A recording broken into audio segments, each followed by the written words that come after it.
the next reactions, that is the we are going to learn these three reactions in today's lecture: Clemenson's reduction, Wolff-Kirschner reduction, and electrophilic substitution reaction.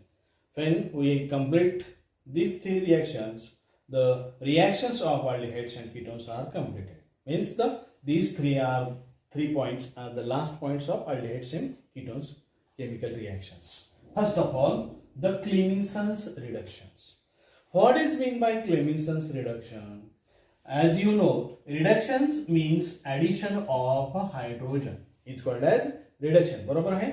मग आता याच्यामध्ये या क्लेमिन्सन reduction मध्ये किंवा या वुल्फ-किर्शनर reduction मध्ये काय होतं, हा जो अल्डिहाइडिक किंवा कीटोनिक जो ग्रुप आहे, अल्डिहाइडिक किंवा ketonic group is reduced to the alkyl group, means methylene group.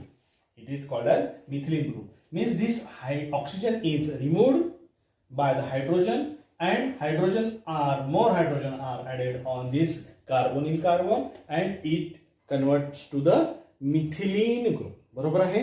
म्हणून याला आपण रिडक्शन म्हणतो. या दोन्हीही मध्ये काय होतं, हा जो कार्बोनिल ऑक्सिजन आहे हा रिमूव्ह केला जातो आणि त्याच्या जागी तिथे दोन हायड्रोजन ठेवले जातील, म्हणजेच याचं मिथिलीन ग्रुप मध्ये रूपांतर होतं. याला आपण क्लेमिन्सन्स रिडक्शन म्हणतो. बरोबर आहे. म्हणजेच what is mean by Clemmensen reduction? The aldehydic or ketonic group is reduced to the methylene group with the help of zinc amalgam and concentrated HCl. It is known as Clemenson's reduction. How the reactions happens? Let us see. When aldehydic or ketonic group are reduced with the help of zinc amalgam. This is the reagent Zn and Hg. It is called as zinc amalgam. Mercuryला amalgam असे म्हणतात. Zinc amalgam and concentrated HCl heat. They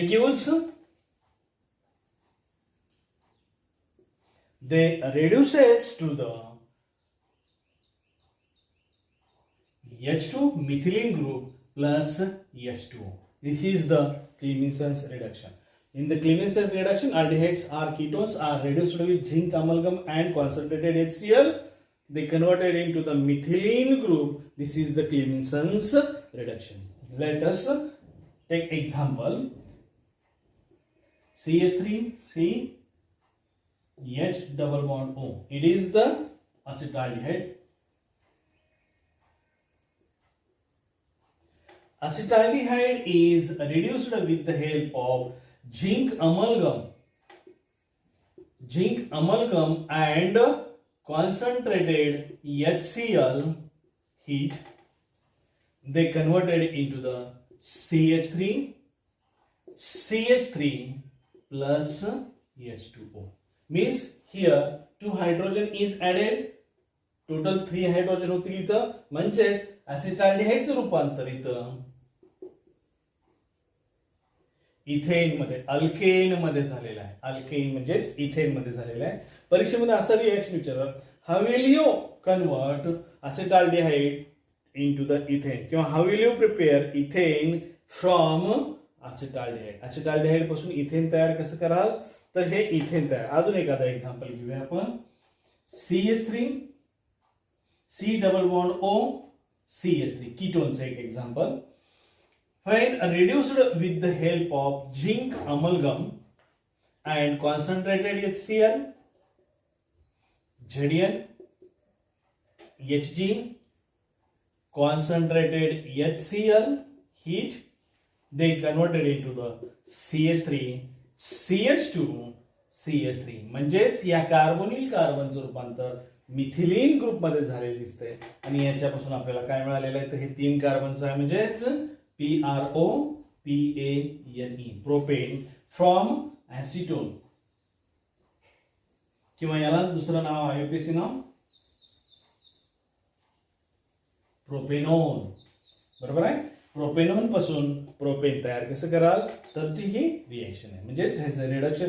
this is the Clemmensen's reduction. बरोबर आहे, आलं लक्षामध्ये.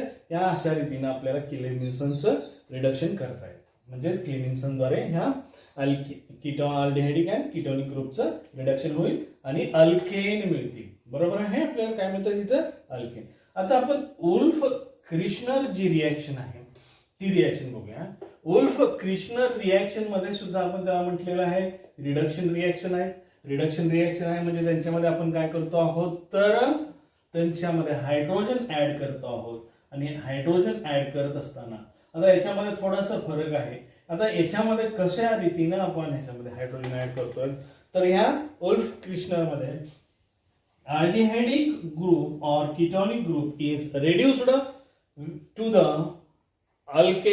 Methylene group. ह्या aldehyde किंवा ketonic ग्रुपचं सुद्धा मिथिलीन ग्रुप मध्ये म्हणजेच अल्केन मध्ये रूपांतर होतं. Aldehyde and ketones are converted into the alkane.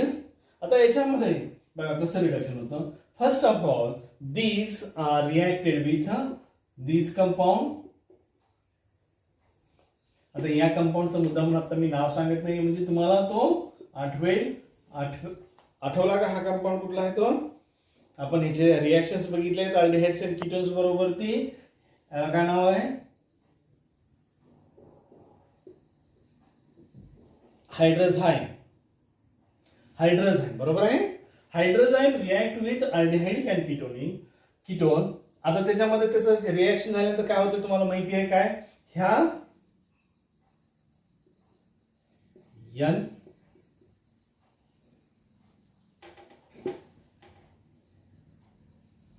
NH2 plus H2O म्हणजे इथे H2O निघून चाललेला आहे ऑक्सिजन आणि इथले दोन हायड्रोजन निघून गेले. आता हे जे तयार झाले त्याला काय म्हणतो आपण हायड्रोझाईन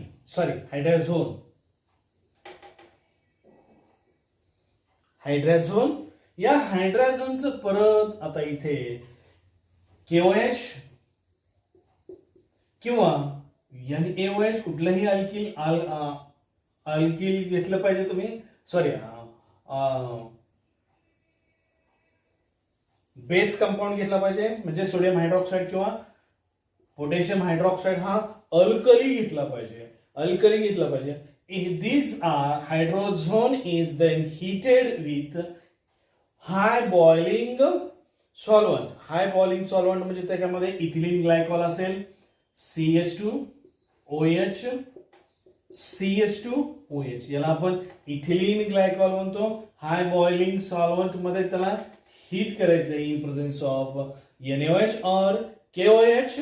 मग आता इथे काय होतं बघा तयार तर हा हायड्रोजन याच्यामधला निघून जाईल आणि याचं रूपांतर या मिथिलीन ग्रुपमध्ये म्हणजेच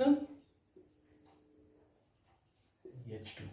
ओके, या मिथिलीन ग्रुपमध्ये त्याचं रूपांतर झालेलं दिसेल. प्लस हा N2 हे दोन नायट्रोजन म्हणजे this is the Wolff Kishner reaction. What is mean by Wolff Kishner reaction त्याची व्याख्या कशी सांगता येईल किंवा त्याचं स्पष्टीकरण कसं करता येईल बघा. Aldehydes and ketones are reacted with hydrozyne followed by reaction with KOH or NaOH in presence of high boiling solvent like ethylene glycol gives are reduced to the methylene group.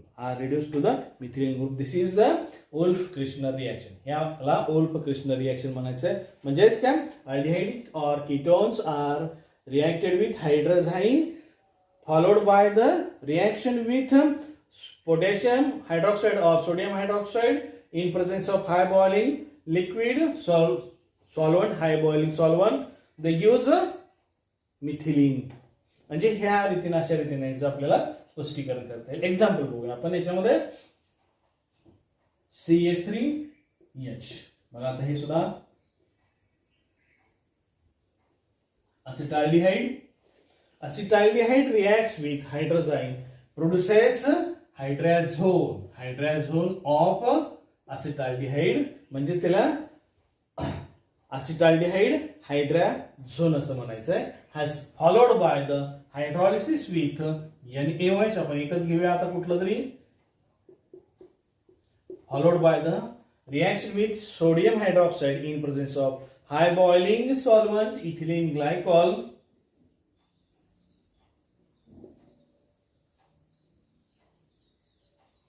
Ethylene glycol they reduces to the आणि आता बघा याच्यामध्ये मी direct असं लिहितो CH3 म्हणजेच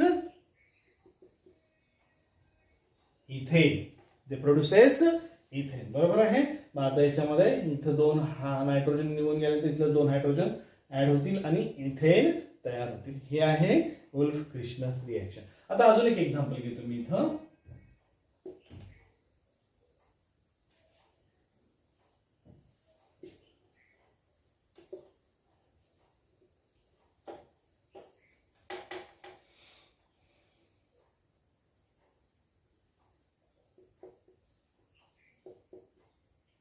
किंवा बेन्झाल्डिहाइड इथं H घेऊया H. आता याच्यामध्ये हे आहे बेन्झाल्डिहाइड. ह्या बेन्झाल्डिहाइडचं when react with hydrazine it produces hydrazone. Common जर समजा त्याचं काही कॉम्प्लिकेशन वाटत असतील नावामध्ये तर लगेच त्याच्यामध्ये त्याला common NH2 हायड्राझोन react with NaOH in presence of high boiling solvent ethylene glycol and produces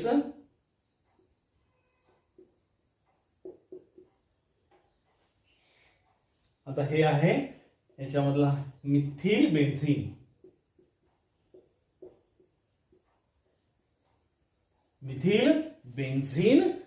आता बघा ही वुल्फ क्रिश्नर रिएक्शन्स ज्या आहेत त्या नेमक्या कशासाठी वापरल्या जातात. ह्या अरोमॅटिक कंपाऊंड साठी जास्त वापरले जाते. कारण का अरोमॅटिक कंपाऊंड मध्ये सहजासहजी आपल्याला हा मिथिल ग्रुप ऍड होत नाही. आपण फ्रिडल क्राफ्ट रिएक्शन मध्ये बघितलेला आहे.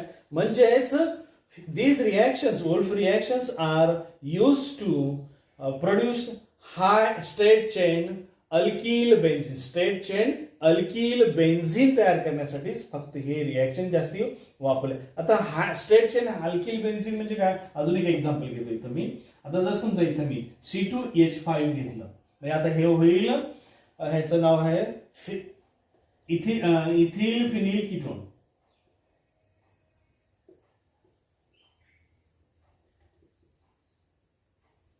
Ethyl phenyl ketone when reduces with the hydrazine they produces hydrazone.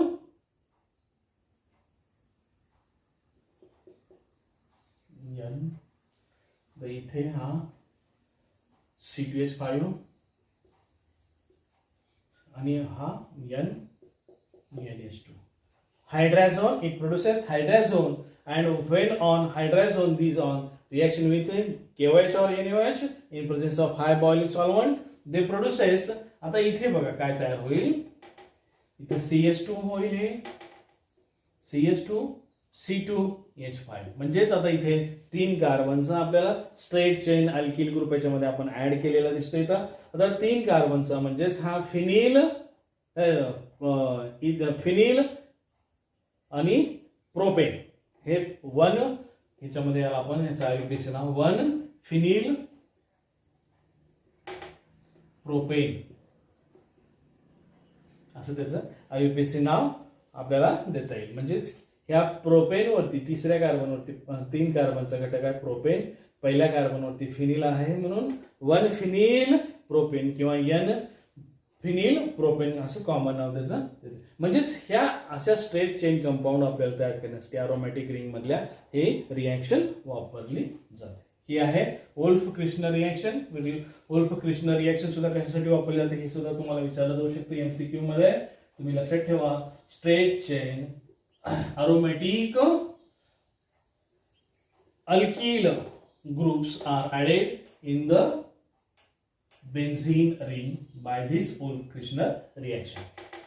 The last step then electrophilic substitution reaction. Electrophilic substitution reaction means electrophiles such as halogen or nitro group or you can add म्हणजेच sulphur group. sulfur group to the aromatic benzene ring. aromatic benzene ring ला आपण काय करू शकतो, हे halogen compound electrophiles त्याच्यामध्ये add करू शकतो अल्डिहाइड्स आणि कीटोन्स मध्ये. आता याच्यामध्ये कसं होतं बघा, आता याच्यामध्ये हे जे अरोमॅटिक रिंग आहे, समजा आपण एक उदाहरण घेतोय मी इथं, एक C++OH हा बेन्झिल अल्डिहाइड आहे. या बेन्झिल अल्डिहाइड मध्ये जर आपण नायट्रेशन करायचं म्हटलं HONO3 NO2 in presence of concentrated H2SO4 concentrated, म्हणजे आता मी ही रिएक्शन घेतोय, नायट्रेशनची एक्झाम्पल घेतोय मी, the nitration when benzaldehyde is react with nitrating mixture. आता ह्याला दोघांना काय म्हणतात, नायट्रेटिंग मिक्सचर, म्हणजे it is a mixture of concentrated sulphuric acid and nitric acid is called as nitrating mixture. When these are reacted with nitrating mixture, they produces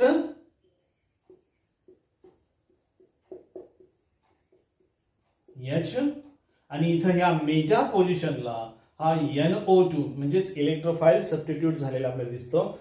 आता इथे ह्या Meta पोझिशनला हा सबस्टिट्यूट केला जाईल आणि आपल्याला याच्यामध्ये याचं नाव काय आहे तर मेटा नायट्रो बेन्झिनाल्डिहाइड.